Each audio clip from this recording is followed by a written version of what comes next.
کی سنت پہ عمل کرتے ہیں یا نہیں. اگر تو ہمارا عمل پیارے نبی جناب محمد رسول اللہ کے طریقے پہ ہے. دیکھیں ہماری زندگی کے بہت سے پہلو ہیں. ایک ہے ہماری ذات, اس پہ صرف اور صرف ہمارا اپنا کنٹرول ہے, ہم جیسے چاہیں اپنے جسم کے ساتھ کر سکتے ہیں.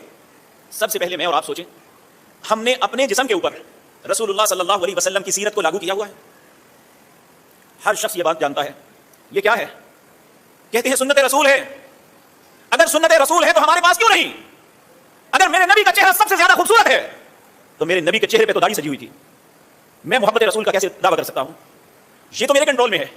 ہم کہہ سکتے ہیں میری بیوی میرے کنٹرول میں نہیں ہے, میرے ماں باپ میرے کنٹرول میں نہیں ہے, میری اولاد میرے کنٹرول میں نہیں ہے, میرے ملازم میری بات نہیں مانتے, لیکن یہ تو میرے کنٹرول میں ہے. ہم اس پہ تو خود کر سکتے ہیں کچھ. کیا جب ہم قیامت کے دن ہمارا استقبال نبی مکرم صلی اللہ علیہ وسلم کر رہے ہوں گے اپنے حوض کے اوپر, اور ہمیں پہچانیں گے غرم معجلین, وضو کے اعضاء سے پہچانیں گے, اگر میری زندگی میں نماز ہی نہیں ہوگی تو کیسے پہچانیں گے؟